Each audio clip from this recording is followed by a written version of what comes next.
is communicating your needs selfish? I understand that is essentially your mode of operation. So like I don't really get offended anymore.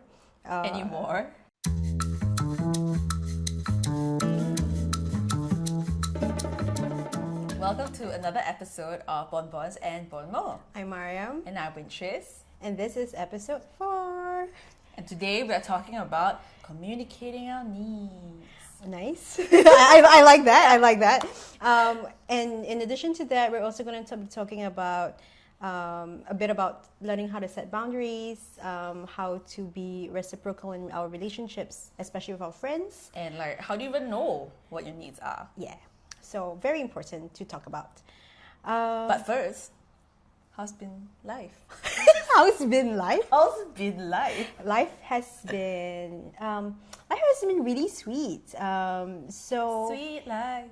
Life has been really sweet. So this week I had 4 conversations with 4 different people that were very very expensive and like heart opening and like so sweet, and it was just it was just so nice to have those moments with these people. And like it was not planned at all. It was just like me living the course of my life, and like this just all just in my interactions with them, like that came up. Wasn't a scheduled heart-opening conversation. Yeah. Sometimes you want to schedule like a heart-to-heart with someone. Yes. Right, and like that when you meet a friend, like that heart-to-heart happens. But then this was just it just happened organically. Nice. And I wasn't expecting it at all, and I wasn't expecting like the depth we went through to like with each conversation. I think like the depth part, it like takes us out, gives you a bit of a surprise of how deep it goes, and you're just like, ooh. Yeah, and I'm like, this happened with like these people at this time. Yeah, 4 in a week. Yeah, I had 4 in a week, and I was like, wow, what is this energy, right? Yeah, and like so that was me. So how was yours? For me, I had 3 conversations or so where it explored communicating our needs, reciprocity, very on the nose, priorities. I know. I'm like, life has been prepping me for this episode.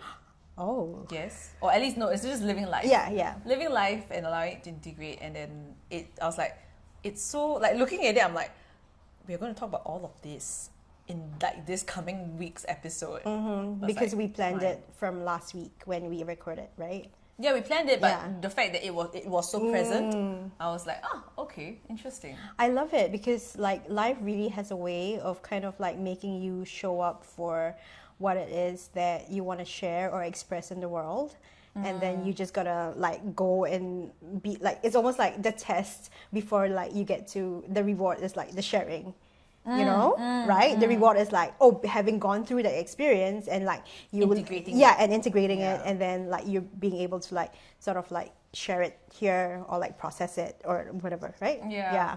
Okay, and as you notice, we've changed again our location for filming. Where are we this week, Win? We are at Huat Villa Living. Yes. Huat Villa Living is a new service accommodation with shared common areas in the house. It's a landed property in the Hougang area, and you can rent out different rooms, and then you have access to the co-living space upstairs in the main building. You have 2 kitchens, an outdoor area, you have a huge garden, parking space, they have weekly cleanings, you can do your laundry, you can do... Actually, it's all service. That's why service accommodation essentially. Right, and like we're also dressed in like resort wear, which is really like the vibe of this space. And this where we're at actually is the garden studio. It's about like it's a space that is really a sanctuary, and it's kind of like what they're about is really trying to introduce that vacation vibes into your daily living, which is pretty cool. It's cool. And the thing I love personally, like I personally love about the garden studio, right, is that it is separate from the main house. It's like an annex in a sense on the side. You have access, your own private access. You have your kitchen, your room, your toilet. You even have like a garden outside, and you don't share it with anybody. Yeah, I love how like since the time that we've been here this afternoon, it's like we really have not been disturbed. It's just been like the 2 of us hanging out. Yeah, which And is yeah, nice. and if you go to like you go on the Instagram, they have like the different. I think there are 6 different rooms, and it's all named after various like locations in Singapore. So they actually have Jujiet. Oh. They have Jujiet, Tiong Bahru, in Hougang. in Hougang, and then they have the Changi Jewel, which is huge. Oh, wow. Room. My gosh, like the toilet is amazing. Okay, I would love to see that Yeah. at some point. But yeah, check out Huat Villa Living on Instagram. We'll link it in the show notes. We also did a reel for them, so if you head on to their IG, you can actually see a bit more of this garden studio. Yeah, and thank you so much, Huat Villa Living, for letting us film here. Thank you! That's good! Okay, so on to today's episode, where we want to talk about communication. Communicating our needs. Okay, should we insert something there? I don't know. Okay. Communicating our needs and it appears here. Ting! And I realized, like, as we are recording, right, some episodes, like, the more the episode goes, Yes, the more it's I'm like- like facing. But I think it's a very natural thing, right? Yeah, so we're... That's why I don't know how those talk shows do it, because they really are facing and then... Yeah, because they are, I think they're very trained, because it's like, oh, camera guy is like here, and then they're always cutting, That's right? true. Yeah. Also, they have a huge crew They have and, a like, huge multiple crew. camera Yes. angles. The crew is you, and then you. and then I'm the gaffer. Is that? We are all all the gaffers. We are all gaffers. The set director. Set director, costume, Yeah. makeup, cinematographer. Costume makeup. Looks at costume. Looks at Hey. makeup. I know. Quality pieces. Oh, and we didn't even plan this resort Yeah. wear vibe today. It was It's just the a vibe vibe. that we picked up. Yeah. I think when you so because I showed like parts of this room to Mariam and we were like, so this is the vibe of the place, and then we both apparently. I think Synced I with was also wanting to dress for comfort today and what was easy and clean. Talking about communicating our needs, right? Why do we even need to do that? I think it's part of that whole thing about like asking for what we need in our friendships and relationships, right? Like many of us go through life without having our needs met in various places, and I think we both approach friendship as a way of it's almost like a playground to test out all of these different ways to coexist with other people, right? I mean, with your family, sometimes it can get like a little too close, and like it's a little too all those mess. Yeah, like, there's a lot of dynamics. dynamics going around, like in a family dynamic, which is not to say that like it can't be great. It can be, right? But then I think like with friends, because they're like the people that you choose to hang out with, the people you choose to bring into your life, right? Then like you're also making a choice in how you communicate and what you're getting out of that relationship and what you're getting out of that connection. Yeah. It's all part of any human connection that you have with other people, that sort of imaginary boundary of where you begin and then they end within this like third space. Yeah, I like that. A third space. I like that. Why do we like the third space so much? So I think what's really important is that sometimes we want people around us to know already what we need. Right? Yeah. And I think that's a really, really terrible assumption to make of people, that they already know what it is that you're feeling. Or they should know. Or they should know, yes. Like I think when should enters into the equation, it gets very, like the energy gets very mucky. Yeah. First of all, to never make an assumption that people know what it is that you're thinking or feeling, right? When should enters the equation, you're running on a lot of assumptions. Yeah. You're running on assuming what you think, what they think, assuming what they think of you. Yeah. And then it's just, like you said, it's a mucky energy because it's so unclear. Yeah, because it's like you're forming a story in your head, and then they're also forming a story in their head, and then it gets to this point where it's like the stories are just like, and then the stories become how you operate and like interact with each other. Yeah, the story becomes your reality when it's not true. When like the reality is maybe completely different, or like everyone's kind of just like having a different viewpoint of it, you know? And I think it's just like the nature of like interacting with other humans, which we sometimes forget is that, for example, like we're doing this, we're recording this episode, like my experience of it will be completely different from like how you're experiencing it, right? But then it's like a lot of us operate on the assumption that we're both having the same experience just because we're doing the same thing at the same time. So imagine you go to, let's say 5 of your friends, you'll go and watch a show. Yep. If you ask everyone at the end what was the thing that you found was the highlight, everyone's going to probably have something different about it. Correct. Or like you might have the same thing, but the way you relate to it might be slightly different. Yeah. So you know that feeling when you're in a relationship or friendship, and then you start to realize, oh, like a bit resentful. You start to feel these things that's bubbling under the surface, and then you just cover, sweep under the rug, and then one day, bam, explode. Ouch. And then I argue, say, you never this lah. 5 years ago when that happened, then you're like, oh, everything come out like a list. Everything was like, yeah. That's a very clear indicator that A, your needs have not been met. B, you've not been communicating these to your friend or your partner. But let's say we talk about friendship lah. Yes. Yeah. And I think like sometimes we all have that intuitive sense that our friend may be going through something, you know. Or you can sense like, hey, something just feels a bit off between the two of us. Yes, right? And to sometimes like give space for that. And like, yeah, of course we all get this intuitive hits, right? And like it's okay to also like work off those. But a lot of the time, like it's so much better to be a little more direct and communicative about like what it is that you're feeling, right? Or just forthcoming. And just forthcoming, and not wait until it accumulates and then you end up saying something that you might regret. Yeah. And or it becomes it spoils the relationship a little bit. Or like or it becomes like a bigger problem than it actually is. Yeah, and then it leaves a bit of a bitter taste for both parties. When honestly it's just like, hey, when that happened, say it out, address it, and then sort of move on. Yeah, and like you had a nice experience with your friend this week, was it? Yeah, when you voiced out your need. Want to share a bit about that? It was actually, and it was very wonderful because it was like 2 different conversations with 2 different friends.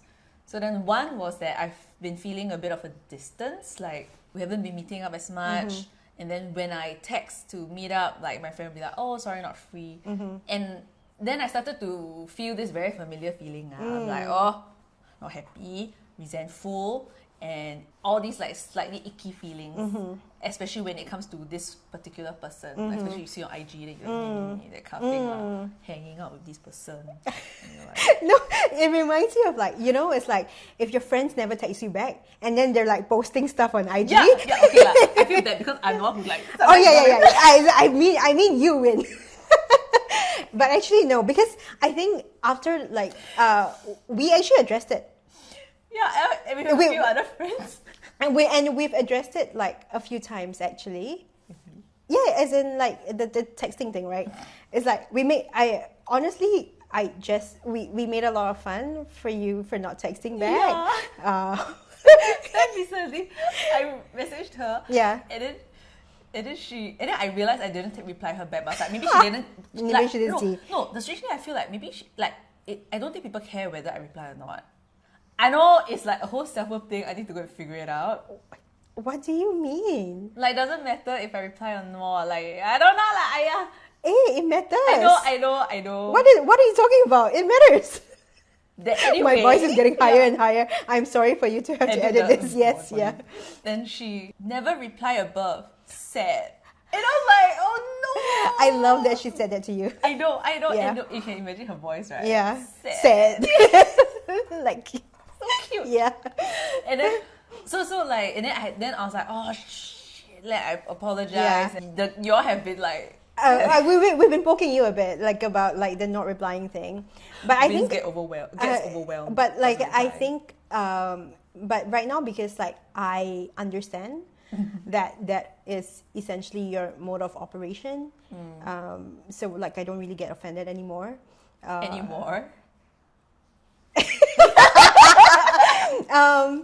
don't know if I got offended in the first place, but bothered? maybe like a little bothered, like it's more like because I am quite communicative on text, especially when I'm there and present. It's we're gonna be having like a full on conversation on text, and we have had that sometimes, right? I think like our texting relationship has improved, but I think in the beginnings of our friendship, it was very like, I don't understand why this person is not texting me back. It was more like that, You see? I don't know, right? Yeah, sure. You don't know, right? This was a practical this way, right? No, but then we will always like poke back at you, right? Yeah. So you knew that like you not replying text would be like a thing. It's a thing. Yeah. But then I also remember that you were also having that whole sort of like I want to say like growth moment where it's like when we were trying to like arrange where to meet up, like you used to care so much about like what time to meet, and all of this, and then like you would take charge. But then like I think you became less and less of like a. But it's not related to texting, right? But it was all over text. Yeah. Yeah. So I don't know. Maybe it's like a. Yeah, sometimes I guess it would be nice to have a reply from you. Oops. Which I've been trying. Yeah. No, on. that's why I say that like our texting relationship has gotten better. Yeah, but I also know that some people. So I think it's like having had this conversation with you like quite early on. Like I know that some people are just not super communicative on text, right? Or get easily overwhelmed. Oh yes, yeah. By long texts, and I'll be like, okay. Get out. My text not that long, right? No, but sometimes it's like, you know, if it's like when I say long, right, it's like 5 texts at once. 5 like sentences. Yeah. And then I'm like, oh, I need to get to that, but not now. Yeah. And then I forget. Yeah. So, but it's like there, because I think like, so part of the thing is like there are so many different ways of communicating that we have like now, right? Which is different like friends also. With different friends, yes. And like which is I guess like our next point is that like the way that we communicate with different people is going to be different. And so I think to have that expectation that we're all going to communicate in the same way is kind of like BS lah. Manage, like you got to just know and align your expectations with different communication methods. Like for me, if you meet me in person, I love it, and then full you on, can talk until don't know when. Yes, but then on text now it just get a bit like we were like it's hard for us to say goodbye. Remember like when we were like I think like you drove me to the train one time, and we're like we only have 10 minutes, like I need to go by this time, and then it ended up being like 45 minutes in the car. It's like with me screaming like and like going crazy. And I felt like that was such a like I remember like that was probably one of like the first times I've seen you go a bit like I cannot deal. Oh, was it though? Yeah. And I'm so glad I recorded it. I know, it's on tape somewhere. You had 2 beautiful moments with your friends this week. Yeah. Okay, thank you. I do love the segue, but yeah, we can come back. Yes. And so I would text her, and then she was like, oh, not free, and then start to feel like there's a bit of distancing. And I also have the issue where I don't want to keep reaching out because then there's no reciprocity. To me, like I don't feel that there's this reciprocity if I'm always asking you out or always initiating. So then because of that, I was like, you know what? I'm just going to give it the space that it needs to, not keep pushing, because I know that if I keep initiating, I will feel resentful. So then how do I protect myself? Protect the friendship. And strangely enough, one day she was like, hey, are you free for dinner? I was like, oh, that's nice, and because I knew that I didn't want to keep initiating, and when she initiated, it was a nice validation of like, oh, okay, that's still this recognition of friendship. So then we met, and then I addressed this, and we talked about it. Nice. Yeah. I'm glad that you had that. So what's your other thing? So the other one is I was sharing with another friend about priorities, feeling whether I was being prioritized by friends or not, and sort of like when life happens, you tend to fall back, right? And you don't become as much of a priority to some friends because they have their own thing going on. So I was sharing this with a friend, and it was very sweet when she then asked me, okay, what can I do to make you feel like a priority? And I was just like, it's like love language, right? Yeah, it is. It is like a love language thing, right? And I think like the whole love language thing is also part of communicating, because like if you know that your friend prefers to have someone spend time with them, then yeah, that is the way that you show love to them, and that's the way that you communicate with them. Yeah. And if you know that your friend kind of like loves a text, loves a love letter, so then write it for them, you know. And I think it's just like these little ways to make people feel more seen, more like having their needs met. Yeah, and I think I love what you said about like you begin to feel this like slight resentment and begin to notice it, right? Yeah, and I guess it's about like kind of knowing when it is, like seeing these warning signs. And right? you will feel the warning signs. Yeah, You will, yeah, and like I guess like that's a nice way to frame it, like the warning signs when you feel like your needs are not being met or when you're not feeling seen in the relationship. Yeah, so I mean like for mine, usually I delve into the uncomfortable feelings. If I feel resentment, why am I feeling resentment? If I'm feeling irritation towards this person, and I'm just watching, let's say, the Instagram story, and I'm like, oh, why am I feeling irritation with this person? Yeah. Just exploring it and just sort of diving deeper. If I feel resentment, right, then I'm like, okay, why do I feel resentment? Oh, this person is always asking a lot of me to do something. Then I'm like, okay, why am I irritated at this? And it's, it's because she is being more communicative about her needs, and I'm sort of ceding to it. Yeah. But then on that flip side, I'm not expressing my own needs, and that's why I feel irritated. Then I'm like, I see. Again, like then it all comes back to you, right? Yeah, then it goes back to like, oh, the assumption that you think that she already knows what you need. Yes. Right?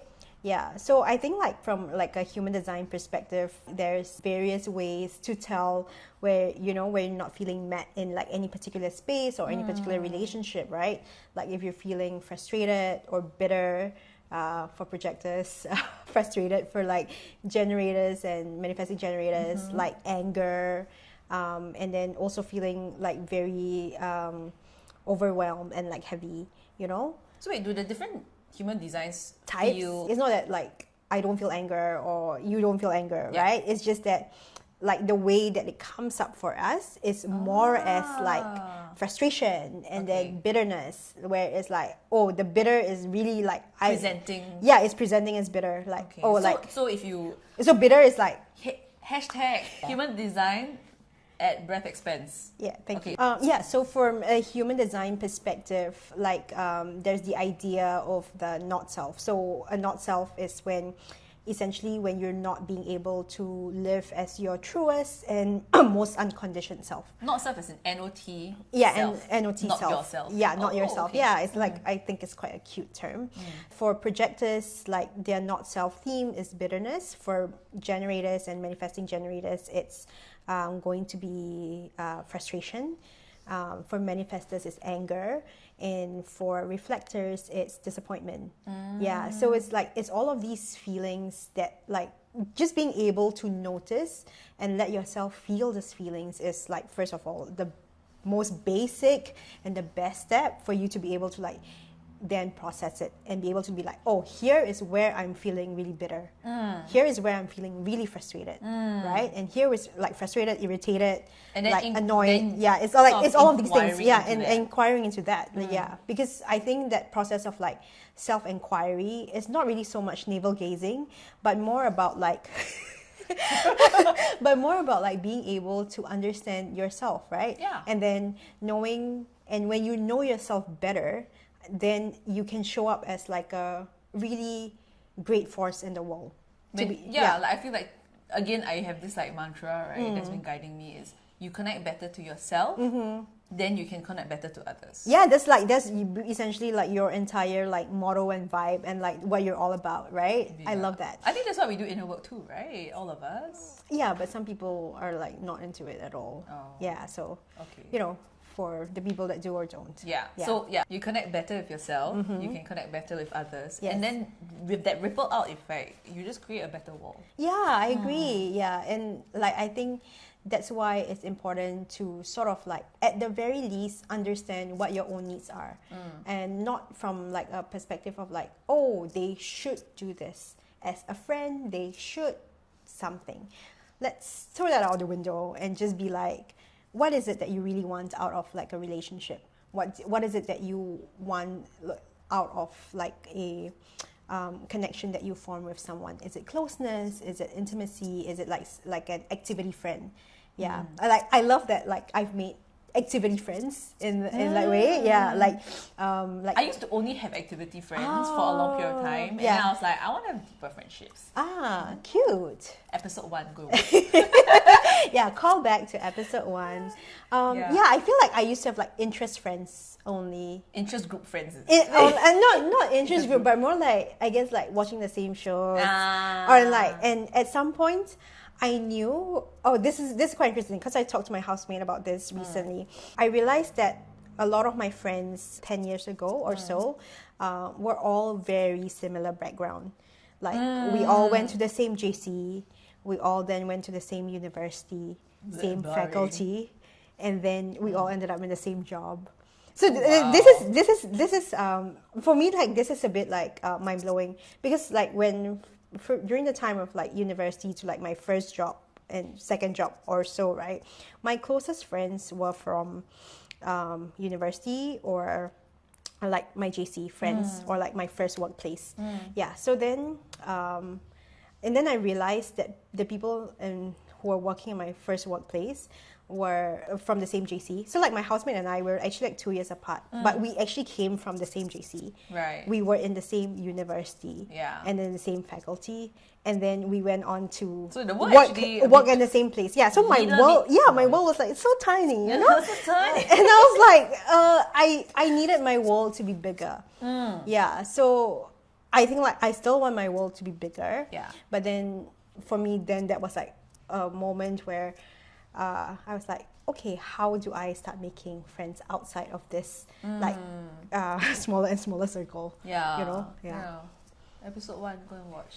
Now we know how to identify and process our own needs. What next? Once we go into relation with others. Yeah, then I think it's about learning how to communicate those needs and learning how to have conversations around that, right? I feel that when we're never taught these things, which is quite strange, because like you're like, oh, you're just put together in like a classroom or whatever, or like you meet people wherever, and then like you just like, oh, like you vibe, and then like you become friends. But then it's like we're never actually taught how to, I want to say, like real conversations where we're able to be vulnerable and say, oh, here is my need, and like I wonder if you will be okay meeting it. What you learn from school is, okay, my point, yes, the example, yeah, and the explanation. Oh my god, like an essay.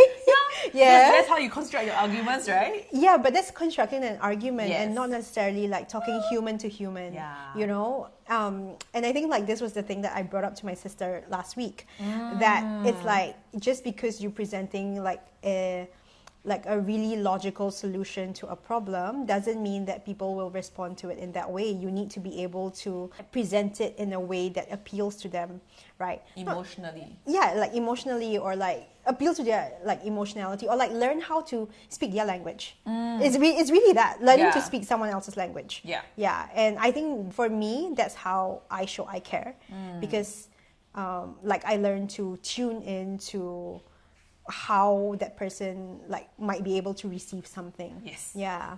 And I think just right off the bat, because I was also having this conversation with another friend, and she was saying, is communicating your needs selfish? Because some of us have been, because some of... Sorry, my face, sorry. I'm like, a bit shocked because, Shocked Pikachu. Shocked Pikachu face. Yeah. Insert.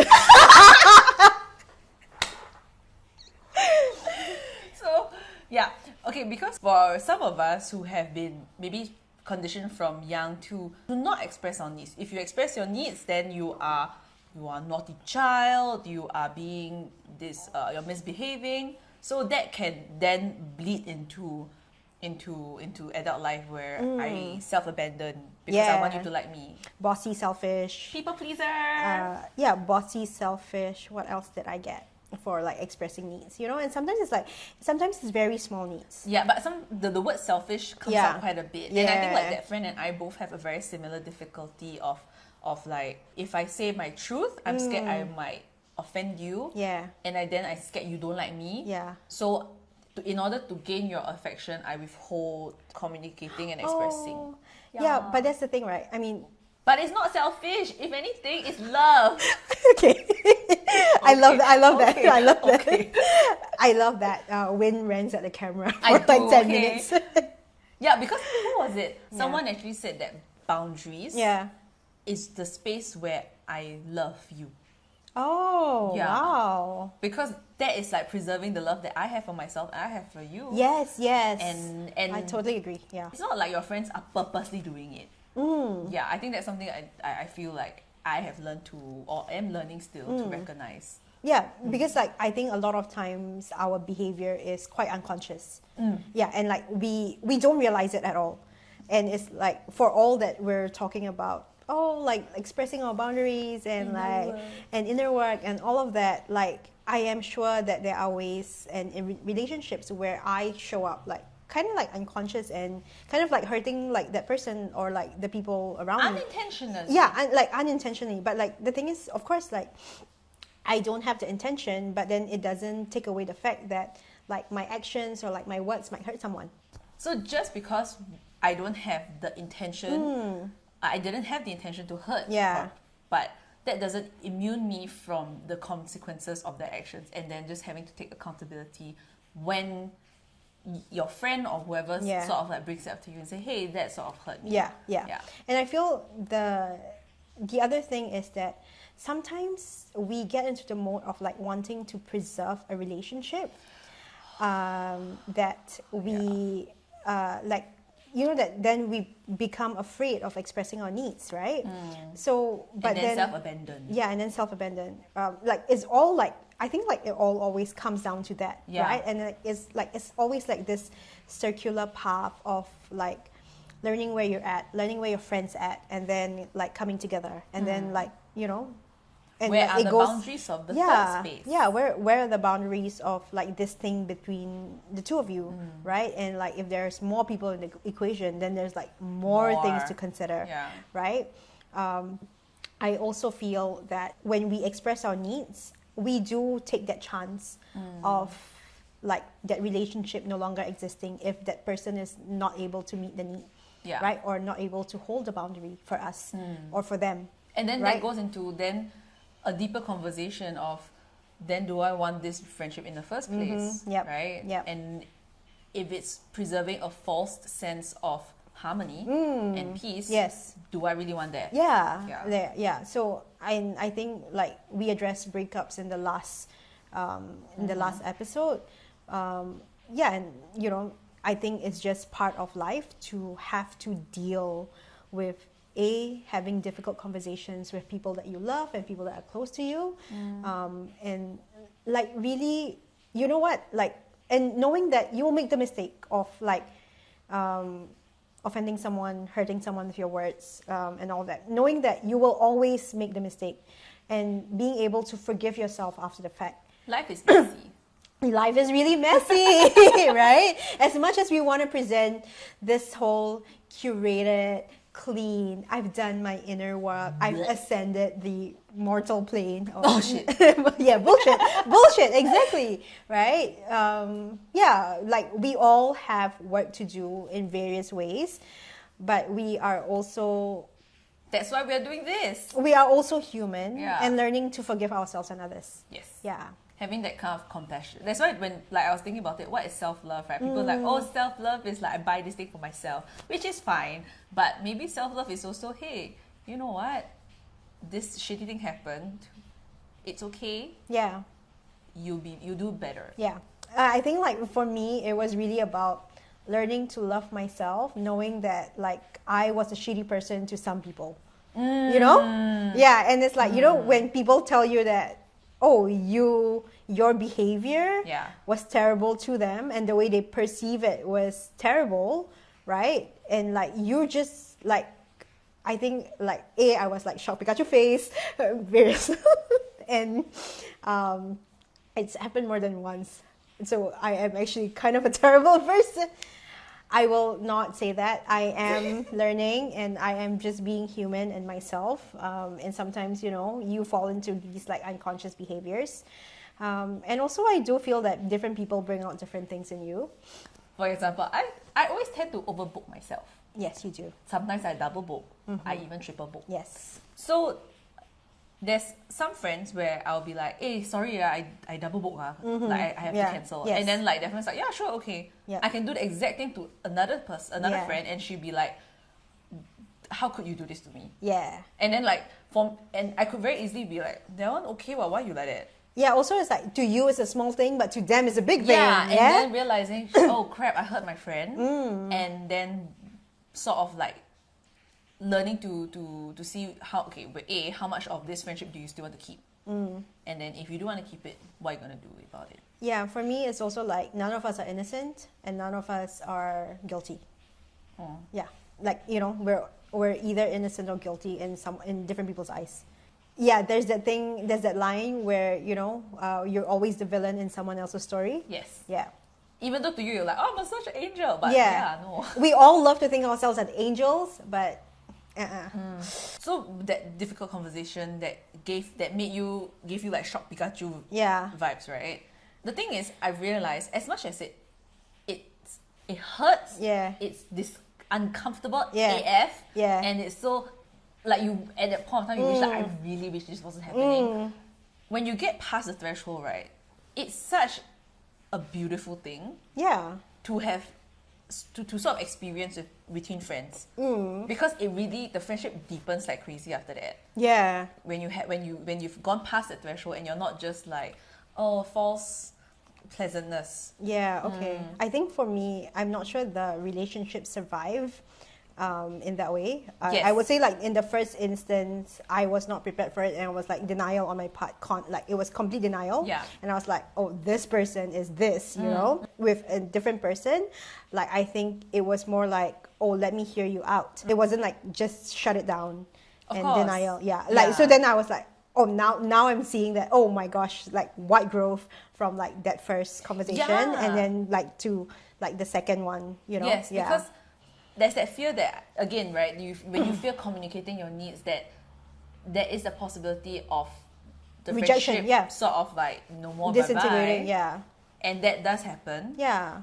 But I also feel that there is a beauty to that and sort of like the honesty of that expression. Yeah, I feel like with the second conversation, it was really like the honesty of that expression was really something that moved me like a lot. I went for this leadership course and by Crystal Lim Langer, and she actually said clarity is kindness. It is. And so when you have all this, like we go back to the shoulds, should be, they should know this, I should be able to should all so muggy and murky. Then once you clear all of that, you sort of like dive in and say, hey, this is the difficult conversation. Have that difficult conversation.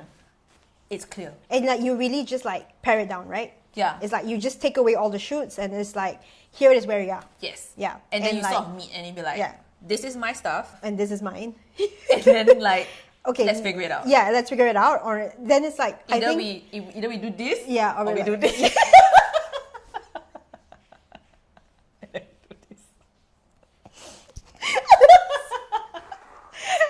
Okay, I think yes. This friendship is really about like entertaining each other with our various forms of expression, and we just crack ourselves up. Bada bing, bada boom. Oh, why do you want to come in? Come in with that? Okay, that was what we're doing as part of our warm up. Not audible, but I have to be fine. Yeah. So I think that's the thing, right? And it's also like comes with a certain maturity for you to be able to accept that when you do express this, there's the chance that the friendship might go away. And then realizing that maybe you're no longer compatible as friends, right? Because I think like compatibility is a thing that is always evolving, right? Just because you meet someone and vibe, like in the first instance doesn't mean that You'll forever be in this yeah, dynamic. yeah. You know, in TV shows and movies, they like to talk about how when you meet your friends from college or like from high school, and talking about the American setting, it's like you revert back to that self because you're in that dynamic when actually that's not who you are anymore. Like right. there's that scene in How I Met Your Mother. Yeah, I think it was Lily like How I Met Your and Mother. her Yeah, high school friend. yeah. And so, like, I think like appreciating that. Okay, maybe the friendship has also run its course. Yeah. Or it could evolve. Yeah, or it could Either evolve way. into and meeting again as like the persons that you are today, and like when you're having that conversation, right, and seeing whether like that really fits. And there's a possibility that, okay, you have that difficult conversation, you realize you're not as compatible, not as aligned. Yeah. You spend some time apart, you grow, and then somehow you meet again in a different part of your life and say, hey, like it's like we compatible. It's been a while, huh? Again. It's been a while, yeah. I think I do like that, spending time apart and then coming back. Yeah. Yeah, and also sort of dealing with maybe some attachment issues also. Like, I need to learn to not be so attached to certain friendships. Yeah, yeah. Or actually most of your relationships. But, yeah. Conversation for another day. But back to the idea of reciprocity, right? I think it's like, as much as we want our needs to be met, we also have to be prepared to meet someone else's needs. Yes. Yeah. Like reciprocity is always this idea about like giving and taking, right? And sort of not expecting that one person gives all the time, and that not expecting like you're always just taking from another person, knowing that you also might have some reflection or some like things that you might want to give up in a certain connection. Yeah. Because it's like when you're trying to meet someone else's need, it's not about like self-abandoning, but sometimes it may take you a little more effort. Which is easier for you, to give or to receive in friendships or relationships? I don't know. I feel like some people would say I just receive. Oh, wow. Yeah, but then I actually have no idea. Yeah, because I feel like when there's reciprocity in the relationship, I don't think about it. Okay. Because for me, I tend to give and I have trouble receiving. And then this sort of then caused a difficulty in me understanding reciprocity. Because then if I give 5 and you only give me 2, then I'm like, hey, you never reciprocate. But it's because I am not sort of like either balancing it out or communicating like, hey, could we do this? Could you do this? And then we sort of meet and see how. I think I remember like a conversation based on us like working together. Yeah, where I think you were beginning to feel something. Yes, I mean, like it's just because like Win has better technical skills than I do, and like so she's been editing and like all of that, I think like I love that you communicated like, can you please handle getting the bonbons, right? And I'm like, sure, yes. I'll definitely like for this one, can you come to my place? Yes, yeah. Because I was like, I remember editing it until like late at night. I'm like, then you see, you start to feel the frustration, right? And then you're like, and then you're like, okay. So now I know this is what it's feeling, and I don't want it to then escalate into something. You address it when it comes, and then it doesn't accumulate and then explode, right? And because it's a friendship that I truly treasure, and you know, it's with a lot of like inner work with all your friends also. And then it's just like, okay, then what? Then also doing the inner work of like, what can I ask of my friend to do so that I don't let this fester. And then it was like, oh, can you help me get this? Or maybe when in the work process, I will do a lot of this, but maybe you can help me with the show notes. And then you sort of like split the workload. And then you just feel that it's more balanced. Yeah, because for us, like this is like really a passion project, right? And like we're not getting... Fund us, pay us. I mean, we're not really getting like paid or any like you can DM me, pay now, then I'll tell you pay now details. I put your name here, thank you. Sponsored by. We have like a running ticker. You know, Or at the end, like the credits, right? Yeah, credits. Yes, supported by all of you. Thank you. Yeah. I think like because this is a passion project, like we're really bringing like ourselves into it, right? And there's no there's no real promise of a reward. Other than like our expression, and this is fun, and like this I is get to do this something fun with my friend. I get to do something fun with my friend. Yes, like going back to like episode 1. Creating art. You're like, oh. I'm creating art. Like this being a passion project, yes. right? And it's almost like, how do I support you, right? How do you support me?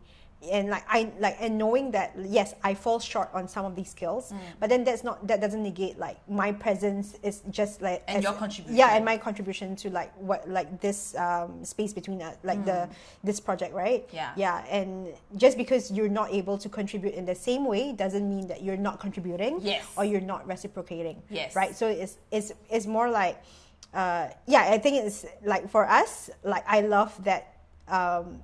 I want to say the tussle between like what it is that we can give and what it is that we're like receiving from each other. How much of the weight, what kind of weight we yeah, can hold, right? Yeah. So many times you also hear your friends like complain about their husbands lah, say, oh, he doesn't wash the dishes, he doesn't iron the clothes. And then, but there's also a bit of the invisible work, or maybe he does something else that you don't recognize, and it cannot be the exact same thing. Yeah, and that also you're equating. Like, did you ask? Yeah lah. No, or the worst thing is, even if you do, right? Yeah. Will you be okay with it? Or will you redo the thing? Yeah. And then you'll be like, hey, come on. Yeah. Another time.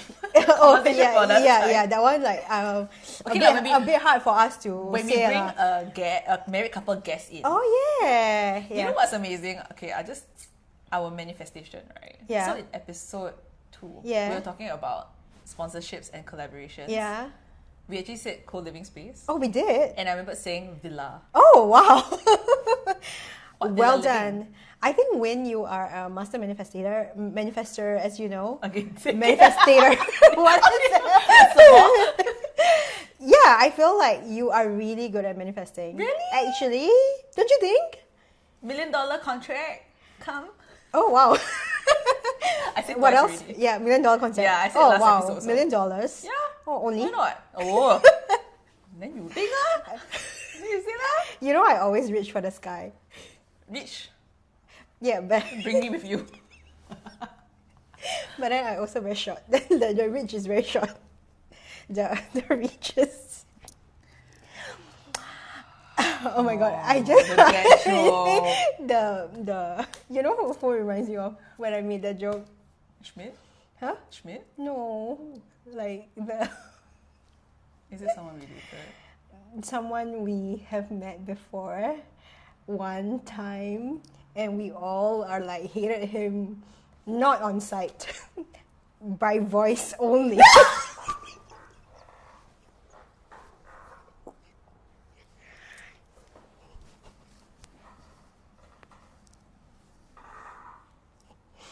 I was like, oh, sorry, I went into that territory. Yeah.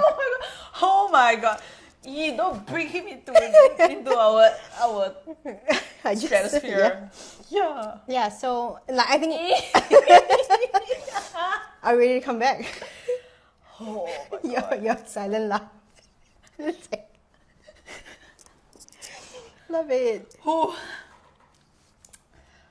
Yeah. I'm glad you're so entertained by my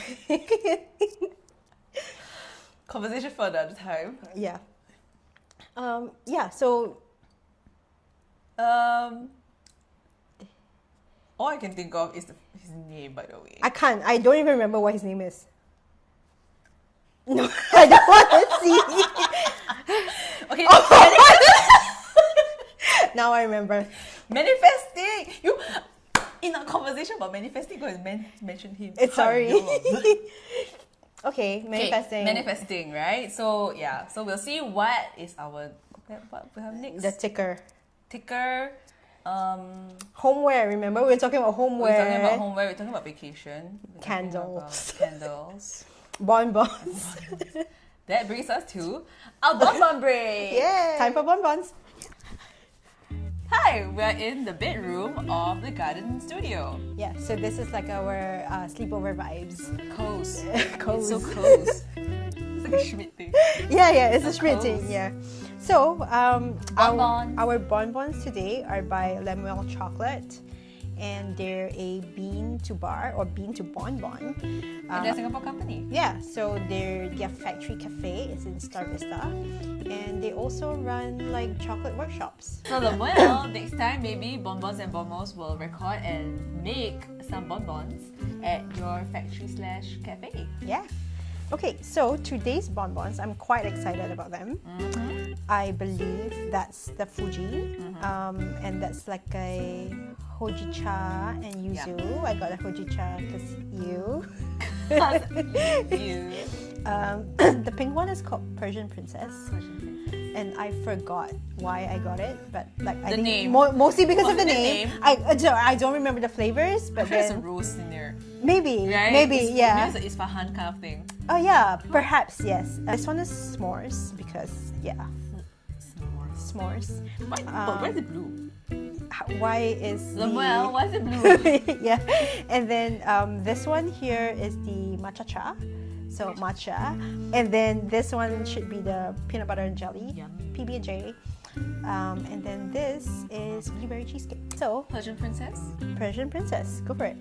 So we were saying how these shapes are a bit like the Nesto ones in episode 2. Where it's a bit more like a little cold Dragon egg. Dragon egg, yeah. Raspberry. Mm. Not rose. This one got me confused. I feel like compared to like the previous episode of the Dark Gallery, this dark chocolate is darker. Let's do PB&J. Oh no, What happened? I took all of the J. At least it's not a different alphabet. How's the PB part? I feel like this one is not as strong as the Dark Gallery one. Dark Gallery one was like boom, a lot of peanut. Yeah. It was very heavy. It's Yeah. very light, very nice. I also like the jelly part. I wouldn't know. The next one is It's matcha. pretty. Yeah. Actually, I realized it does have the exact same mold as Nesto. Yeah, Right. probably. Wow. Oh wow. Oh yes, it's matcha and black sesame. Smart. This is more. Yeah. I hope this It's comes so fun. pretty. It's like it reminds me of like either the sea or like a Smurf. I feel like a very nice crystal cavern. The marshmallow. Textures. I finished season 1 Bridgerton. Amazing. Let's talk about it later. So I'm like just really looking forward to hang out with Win after this. We were meeting a lot to do the recording, and then you brought up something like, "Hey, we need a friend date." Yeah, we do. And I was like, "Yes, that is so true." Because it's like sometimes you take your friend for granted because like it becomes like an activity thing, Yeah. right? And like, oh yeah, we're working on a passion project, but then it's like, And talking about things that we enjoy and we have fun. yeah, But sometimes it there's a lens of like work mode. yeah. It really does become. I mean, for me, it does feel a bit like work mode. Yeah. As much as it's fun. Yes. Right? Like it's fun at work because we're recording and like we need to prep for what we want to talk about, Yeah. like and all of those things. And then it's like With I also your friend, you can just I also Yeah. like want to like switch off and kind of like shoot the shit. yeah Yeah. and talk about Bridgerton. Yeah, and talk about Bridgerton, man. Oh my god, episode season 1. But we only finished season 1. Yes. Girl, we're at season 3. I know.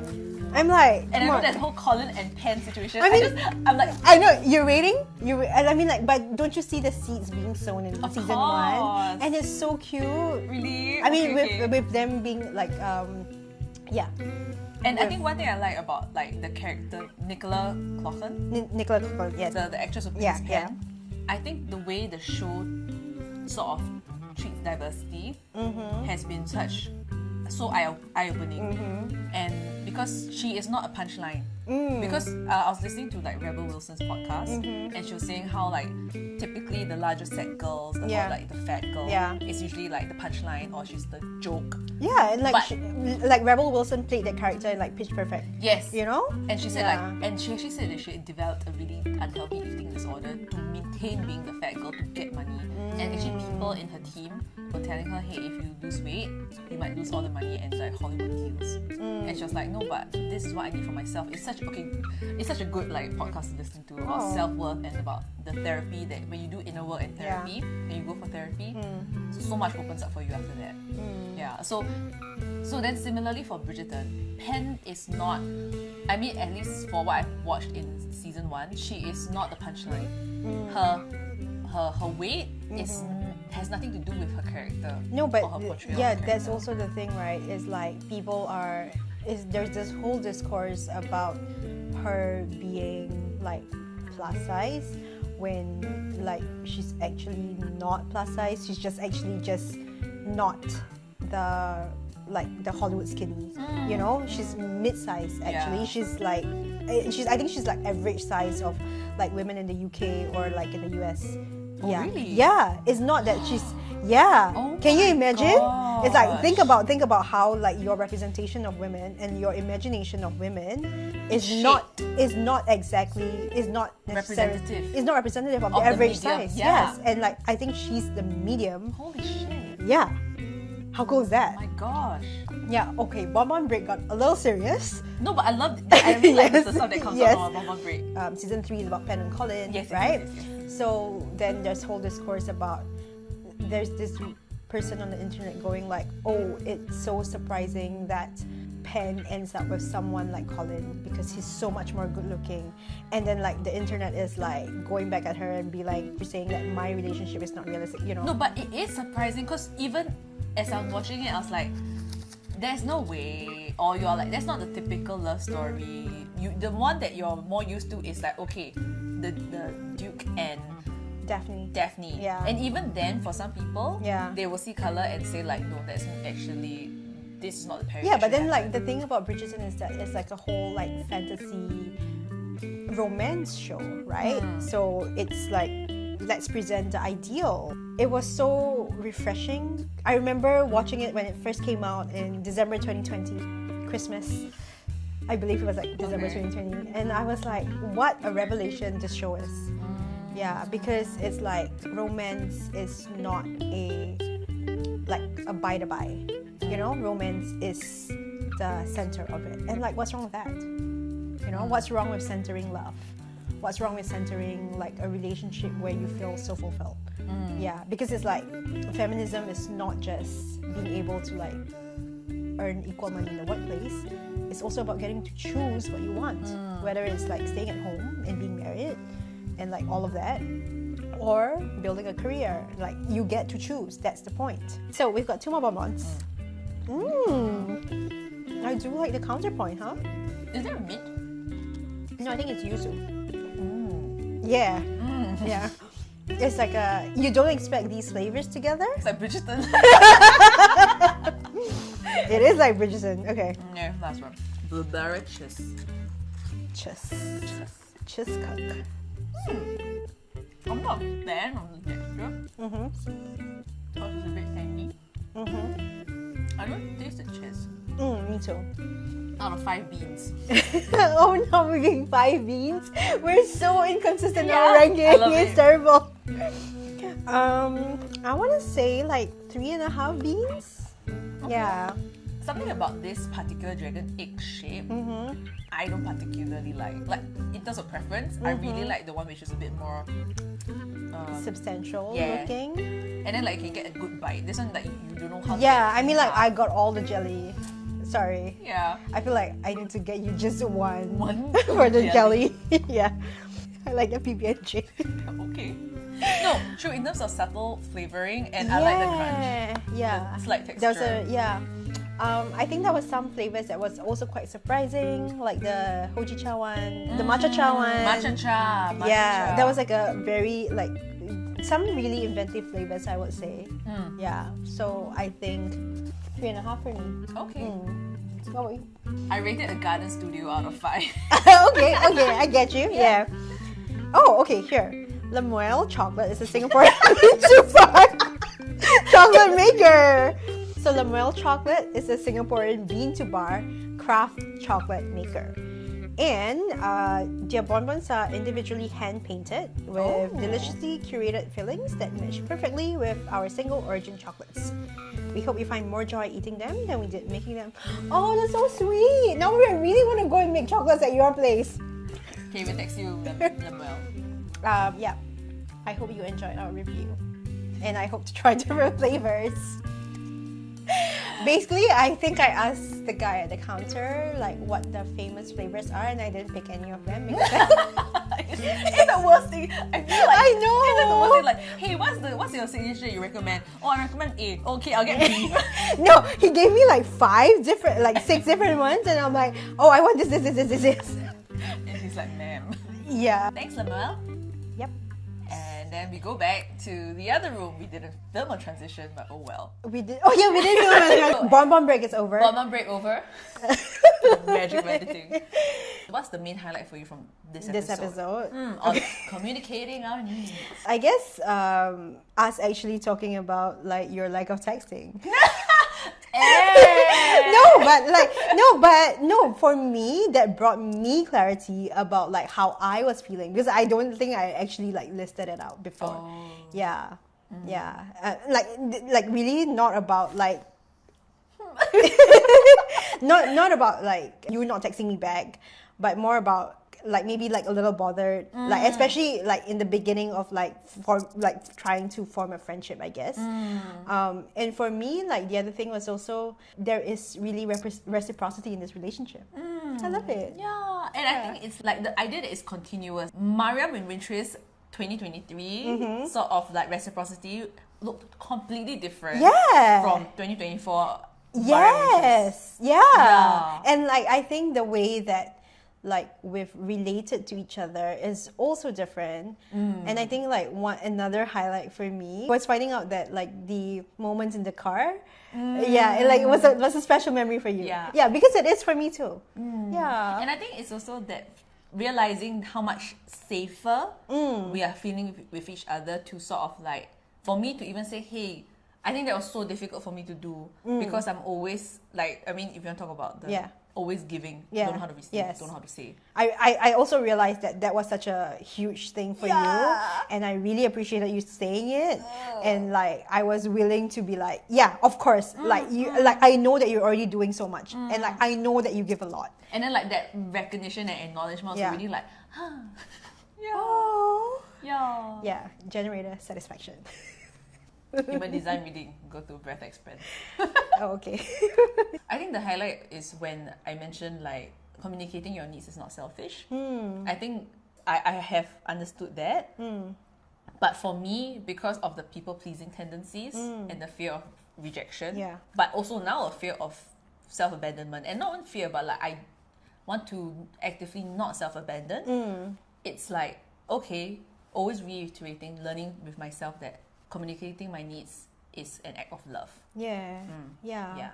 For some of us who are still afraid of communicating our needs to our friend in a very direct way, communicate your needs in the comments below. Yeah, I think like we would love to find out what it is that people have trouble communicating, especially to their friends, right? Like, do you want to spend more time with your friend? Do you want to spend less time with your friend?